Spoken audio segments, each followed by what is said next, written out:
What's up, YouTube? So, I wanted to get on here and discuss the book of Jonah. So, I decided to, I finished the book of Proverbs. It was like about a week and a half ago. So, I started reading Ecclesiastes, and then, last night I was like, you know what? I think I need to start just read the New Testament over. But for some reason, I don't know, I was just drawn to start at Jonah.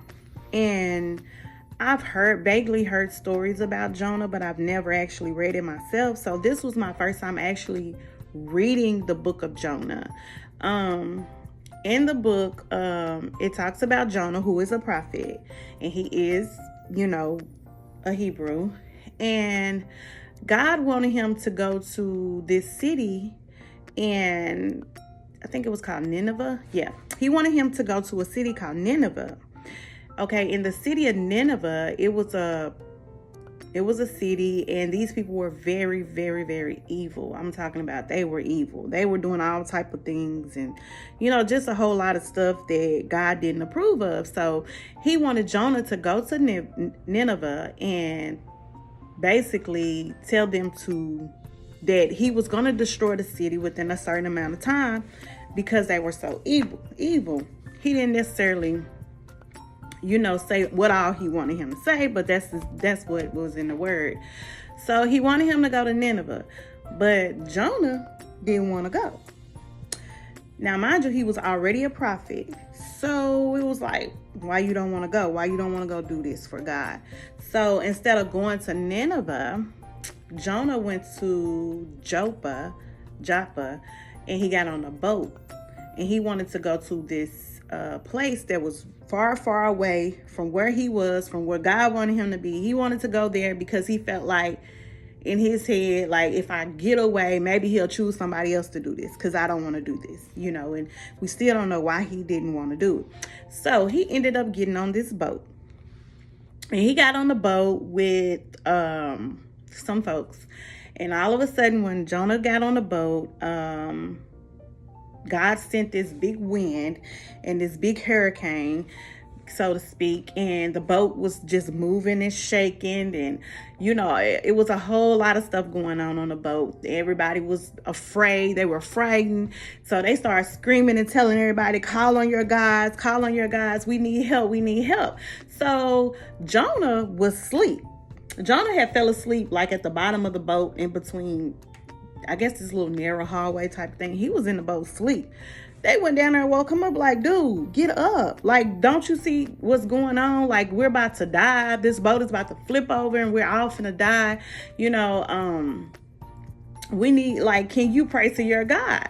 And so they asked Jonah who he was, and he admitted that he was a Hebrew. And so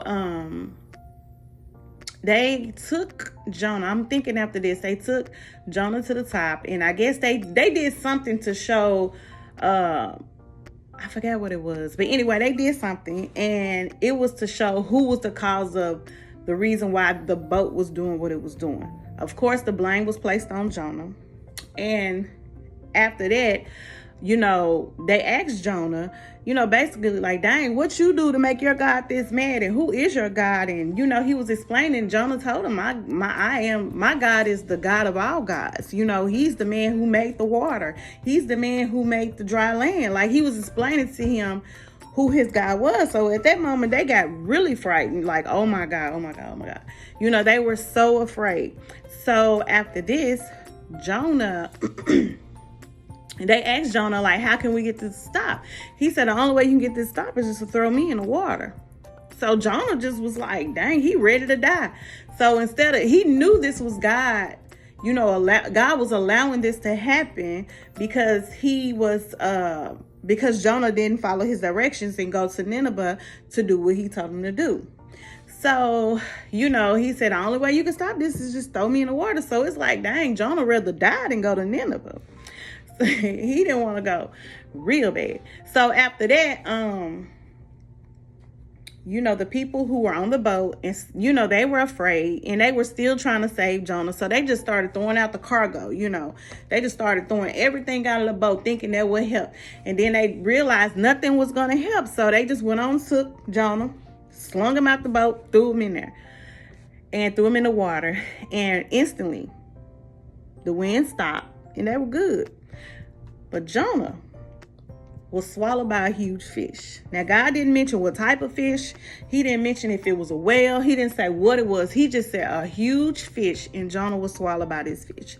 So Jonah stayed in the belly of the big fish for 3 days and 3 nights. So God saved him, of course. So the big fish came to the shore, threw up. Jonah came out. Okay, so after this, God told Jonah again, look, I need you to go to Nineveh and do what I told you to do, basically. So he went on and went. So once he got to Nineveh, he told them, basically, the wrath of the Lord is coming if you don't, in 40 days. He just said the wrath of the Lord is coming in 40 days. And they already indirectly knew why the wrath was coming. They knew they were evil. They knew everything that was going on. So instantly, they humbled themselves. They started taking off all their jewelry, their clothes. Even the richest people, the poorest people, they took off all their jewelry and their clothes, and they just put on sackcloths. They put on sackcloths, and they just, humbled themselves. They started fasting, praying, all of that kind of stuff. And even the king of Nineveh, he even put on sackcloth and rolled in the dirt and put dirt all over his face, basically just humbling himself to the lowest of the low. He even decreed and declared that nobody should eat, not even the cattle, not even the beast of the land. Like he made it to where he didn't want nobody, like everybody got to fast, because we don't want this man. We don't want God's wrath. We don't want this to happen. So God was pleased with what they had done. So they changed their ways, and God was pleased. Jonah got mad. Jonah was mad. Jonah said, see, I knew you were going to do this. You're so merciful. You're so good. I knew you would do this. And that's exactly why I didn't want to come, basically. So this is the whole pivot of the story. The whole point in the story, to me, is Jonah didn't want to go to Nineveh to save them because they were so evil. Think about it like this. Jonah he's that type of friend that gets more mad at you about your enemies than you do. He's more mad than you.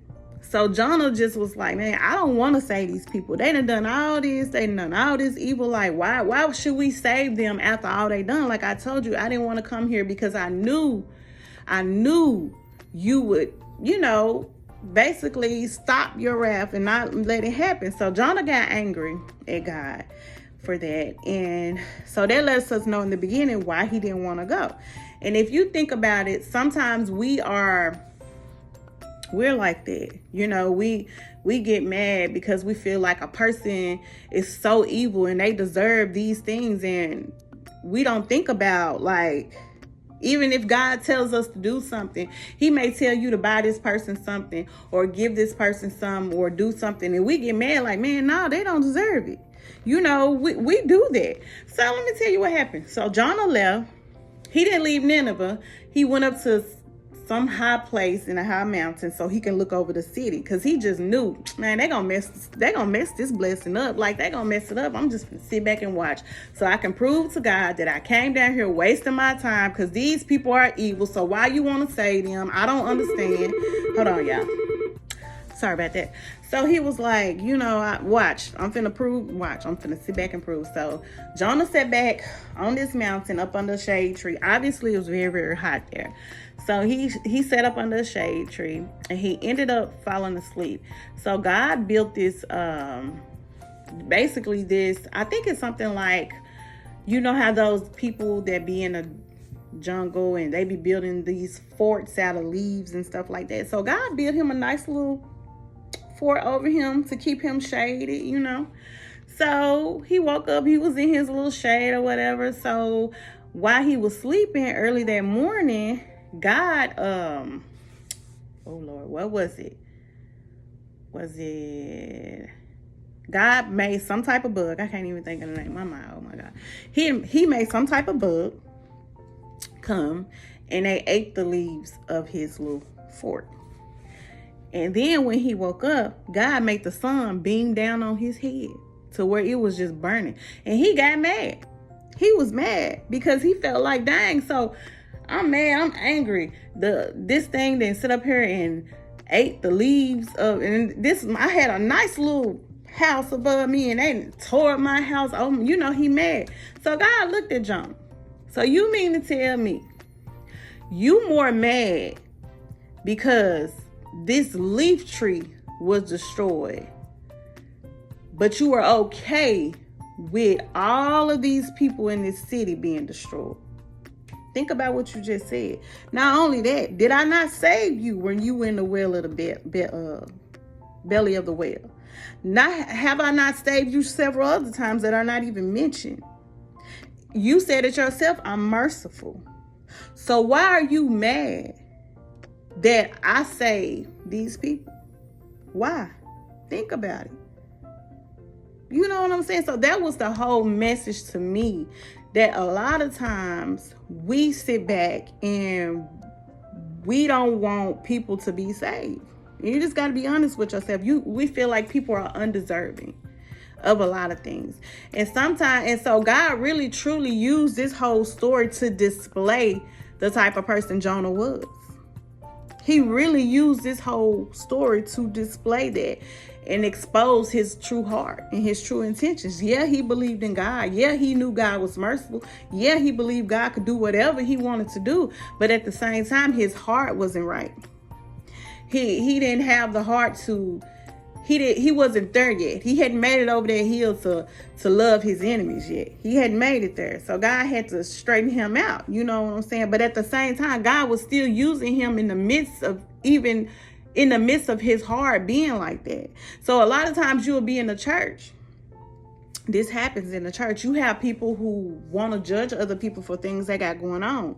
But at the same time, God's still using them. God used Jonah. Even though his heart wasn't right, he still used him to save Nineveh. Not only did he use him to save Nineveh, he turned around and showed Jonah his true heart. He showed him a mirror of who he really was and showed him, like, look, this is why I chose you to come, because I needed you to examine yourself. And a lot of times we don't examine ourselves and we want to point fingers like they don't deserve that position. They don't deserve this. They don't deserve that. Well, honey, you don't deserve what you got either. None of us deserve anything. So why not? Why not? Let God do what he do. Let him save. So think about that. I want you to just put yourself in Jonah's shoes and just think about how your heart truly is. Examine your own heart and understand that we don't have a mouth to talk about nobody. We don't have a place. We don't have authority enough to judge nobody. God has been merciful to us. He saves us every single day. So how can we talk about the next person and say they don't deserve this or they don't deserve that? You know what I'm saying? So regardless of how you may feel about a person or what all they have done to you or the evil they've done, they still deserving of God's goodness and his grace and his mercy. That's just not, because if you sit back and say they don't deserve it, then God, okay, I'm going to take away everything that I gave you. I'm going to show you a line of everything that you've done. Everything. He going to just display it out for you. Everything that I've saved you from on a daily basis. Diseases brewing inside of you. It may be some diseases right now trying to develop inside of you, and God saved you. He healed you. You don't even know. Food you eat. Maggots probably lay eggs on it. He probably removed the eggs off removed the maggot eggs off your food. I'm just saying, it's so much that he saves us from on a daily basis. You yourself may have been out there in the streets or doing things you had no business doing, but he saved you. So why be jealous of the next person's salvation, or why feel like the next person doesn't deserve salvation? or deserve any goodness. You can't think like that. You can't move like that. You can't act like that. And anyways, that's all I want to talk about today. I just felt like I was led to that book for a reason, and I got so many lessons out of it, and I was convicted in so many ways while reading it, and I'm glad God led me to read that book, and I get to read Micah tonight, so maybe I'll come back again tomorrow to talk about some things from Micah. Thanks for watching. I hope you like, comment, and subscribe. Peace.